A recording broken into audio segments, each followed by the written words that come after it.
Hello, my name is Dadrian Smith, and today we will be talking about the racial and political aspects of mechanical engineering. The contents of this presentation is the introduction, which I will get to when I'm done going over the contents, the overview, which is where I will discuss what mechanical engineering is. Say when I start talking about the racial and political aspects of it, you'll have a better understanding of what it is we're doing and how badly it actually affects us, instead of me just talking about it. Content number three is the racial, class, drawbacks, and political coverage of mechanical engineering. The articles I went through, the research I did, which is on the flashcards. Um, and then you have number four, which is the ending conclusion, which is basically where I'll summarize what all I've talked about within this presentation to cover any questions that you might have, just in case I skipped over some. Um, to start with our introduction, hello again, my name is Dadrian Smith. Today we'll be going over the racial and political aspects of mechanical engineering and how it affects engineers in a negative way, because racial problems aren't really positive, they're very negative, and talking about the negative implications politics have upon mechanical engineering. And yeah, let's get into it. So for our overview, mechanical engineering is engineering that incorporates science into the manufacturing, development, testing, and fixing of mechanical devices, such as, for example, this iron was also designed and developed by mechanical engineers. This speaker, also developed and designed by mechanical engineers. This phone that I'm using to record my time also was developed and made by mechanical engineers. And even the car you drive to work, which is what I would be focusing on, but then my field of study, what I'm actually trying to get into, automotive design, something that mechanical engineers do. Now, some of the fields within mechanical engineering are automotive design, robotics, manufacturing, nanotechnology, and repairing. This is just a little background information on mechanical engineering so that when I start talking, you understand what it is we go through and have a better understanding of how badly this can affect our job. So to start off, we'll be talking about the racial aspects of mechanical engineering. Now, the first aspect of racial I will talk about is the underrepresentation that minorities have within the field. Now, if you go on Safari or Google right now and you look up mechanical engineers and go to images, you won't really see any minorities. You will see a lot of Caucasian people with the occasional black person sprinkled in every now and then, a few pictures. But other than that, you're not going to see any Asians, you're not going to see any Hispanics, so you're going to be straight Caucasian people. Underrepresentation is a very big problem with mechanical engineering because it's very hard for us to even get the job at some colleges. And even if you do get the degree, it's still harder due to the terrible recruitment process that mechanical engineers have when it comes to race. They tend to highly look over minorities because of the color of our skin, how dark we are, or our minority background, like Jamaican, um, Asians. I was trying to think of not Nigerian. That's what I was trying to say. Sorry. Um, this underrepresentation is a very big problem within racial aspects. Um, the second aspect I would like to discuss is discrimination within the field. For example, like it says right there, the recruitment process is a very horrible process for mechanical engineers. Recruiters tend to look over us minorities in favor of Caucasian people because mechanical engineering is a very predominantly white industry. It's gotten better within later years, but it's still just as big as it used to be, honestly. It's a very predominantly white field. So it's very hard for us to even get the job, especially even if we do have the degree. Like we really need a master's and doctorates within it just to even get considered because of the color of our skin. And there is a study here at California University that I researched that indicates that the racial presence within classes and the surrounding workforce within California is very racist against Black people, especially considering they need all the help they can get. Another example of underrepresentation is that the study that I looked up showed that 49% in 2019 of American mechanical engineers are Asian American. That 49% within America, but yet they are so very underrepresented within the workforce. Because if you look up predominant names of mechanical engineering, you will not see any Asian people like that. You will see one or two maybe, but you're gonna see predominantly Caucasian people. Last but not least, we also have microaggressions taken out within the workforce. Minorities having their ideas stolen, having to work harder, labor tasks, and being forced to do everything that the Caucasian people don't want to do, especially those that are in managerial positions. It's just not a fair environment to work in, depending on where you work at. Moving on to the political aspects of mechanical engineering, the first aspect I would like to cover would be the supply chain disruption due to government requests and consumer feedback. Now, consumer feedback, that's not that big of a deal. We don't need to be worried about that because that can make our job better. We're trying to focus on the negative aspects so that we compare it um, to class material. Because a lot of times when we talk about race and class, it was more of a negative perspective than a positive. So the supply chains being run by the government, which is what they are, is can be a very bad thing, considering lately we've had a lot of ignorant people in power politically, like our president and the Republicans within the judicial office, basically forcing us to do a lot of things that aren't really necessary, like basically making us speed up processes to um, pump out more products, especially products that need a lot more time to develop, forcing us to rush those out, slowing down the supply of other products to make us focus on other products.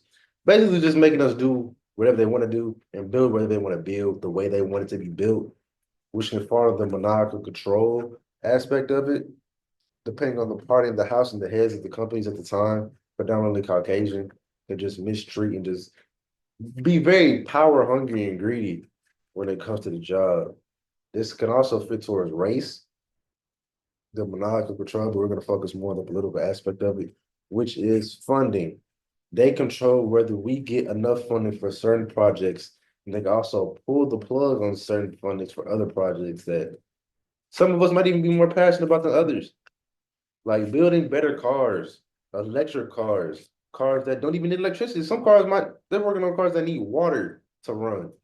But the funding is just bad because they want to focus more on fossil fuels because it gives us more money because we're in a severe debt right now. So that can also fall under maniacal control. One more political aspect I would like to mention would be the immigration laws restricting immigrants from even getting jobs in America, let alone even be in America. Lately, ICE has been on a crazy rampage, especially here in Texas. And with less immigrant workers, not saying we need them, but not saying we don't need them. I'm not trying to be racist here by saying anything crazy, but immigrants in mechanical engineering is a very big thing. Like mechanic jobs, jobs like that, they do great work in those fields, and kicking them out of America, even though they're not doing anything wrong, can harm us because there's less hands we have to work. The less hands we have to work, the longer it's going to take, the more funding they're going to pull because they feel like we're not doing our job. And then it's just a giant mess that they're making because they feel like because they don't belong here. Well, this is supposed to be our free country. That can be also very racial as well, honestly. Moving on to our class drawbacks, we have American Violet, income inequality in Texas, the colorism lecture you put on YouTube, and the Asian colorism PDF you put about lighter skinned Asians versus darker skinned Asians. Now I want to start with that one because as I mentioned before, 49% in 2019 of mechanical engineers in America are Asian Americans. And in the article, she stated a lot about how she was comparing the Asian Americans in America and the Asians back home, where she's actually from, and saying that one group is a lot lighter than the other. And I found that very interesting because here in America, as I said again for the third time, 49% of us mechanical engineers are Asian, but yet they still have very horrible representation within the field in terms of recognition for work and just even getting hired now, which I find very stunning because if they dominate the field so good because they look more like Caucasians than people of my skin color do, and Hispanics who tends to be a little bit more brown, they look more like them, but yet they still don't have the representation they deserve within the field and the recognition they deserve for doing as good a job they do, even though they look more like them because they're lighter skinned. I just find that very interesting. I really want to talk about that a little bit and incorporate that within my presentation. Um, but going back up to the top, American Violet. Now, American Violet is more of a racial movie, but I want to focus more on the political aspects of it, how they went about doing it with the judges at the end of the movie, and how the government itself at the time and the politicians within that state, I think was it, I don't want to get it wrong. I don't know why I want to say it was stated it was in Georgia. I, I I'm not I ain't gonna say it because the town was made up. So the politicians in that movie wanted to control the black people and put them in more control environment, but basically make them do whatever they wanted, and if they didn't do it, they put them in prison. That can also draw back to the political aspects of monopoly control within mechanical engineering, and also the microaggression aspect of the racial part of mechanical engineering. It can really go hand in hand. Um, Basically, the government control of mechanical engineers basically makes us do whatever they want, how they want us to do it, making us cut corners in certain aspects to save resources and money, while also giving us no funding and money to actually do what we need to do. Um, Another political class drawback I saw was the income inequality in Texas. Now, you're gonna have to keep an open mind on this one because this might be a little confusing. And it's a bit of a stretch, but I still put it in here anyway because I feel like it relates very well.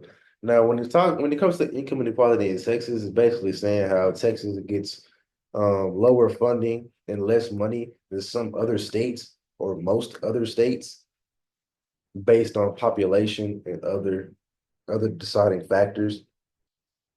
That's something that the government also does with mechanical engineers, not just the state of Texas, but everywhere. If they feel like that company or that specific mechanical engineering site or industry plant is not doing good enough job or just isn't working on the things that they feel like is important, they'll pull the funding. Like when I said with the cars that run on water or electric cars, they still want to push fossil fuels so much because it saves them money, which is unfair.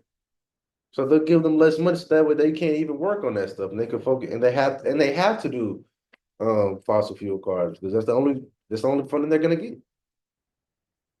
So it's just the income inequality, and they can also translate it back again to the racial portion of how the representation Black people and other minorities get less money, get paid less than Caucasian people, and with even less funding, that problem gets even more prominent because they don't even have money to pay the Caucasian people. So the money they have left goes to them. It's they getting scraps and pennies. The thing is, mechanical engineering is a very high paying job. And they're still getting paid nothing because of funding nowadays. In colorism, deeper than skin tone lecture, you stated how darker skinned people. This is towards the racial part. We're back to race now. We're out of politics. This is towards the race part. You stated how darker skinned people can be very mistreated, especially back in slavery days and when slavery was just getting abolished, Jim Crow and all of how darker skinned people were affected way more than light skinned people. They can also go towards the Asian colorism, but right now we're going to focus more on dark skinned people because they get discriminated a lot within the workforce, and that lecture kind of draws back to how discrimination works within the workforce and in the real world, and just how it works for Black people in general and everywhere. So I feel like that callback was also a good class related discussion that we had that also relates to my major, I mean, my field of study and the racial aspect within it, the negative ones. So that is the end of my presentation. I basically just went over how race and politics within mechanical engineering play a way bigger role in it than it might look like due to the fact that it's not really pushed to the light as much. It's kind of like shoved under the rug because when you think of mechanical engineers, you think, oh, they're producing products that we use every day, like cars, this mouse in my hand that I'm using to move the screen, the computer I'm using to record. But you don't really focus on the political aspects that they struggle with and the racial aspects that us minorities in the field go through every day. We're barely even being able to get the job and the degree to even get the job. It's a lot because that California University study also stated that it's hard for minorities to get the mechanical engineering degree. And then if they can even get the degree, because a lot of people get bullied out of doing it because of, racism, or they're just not looked at during the recruiting process, during the managers.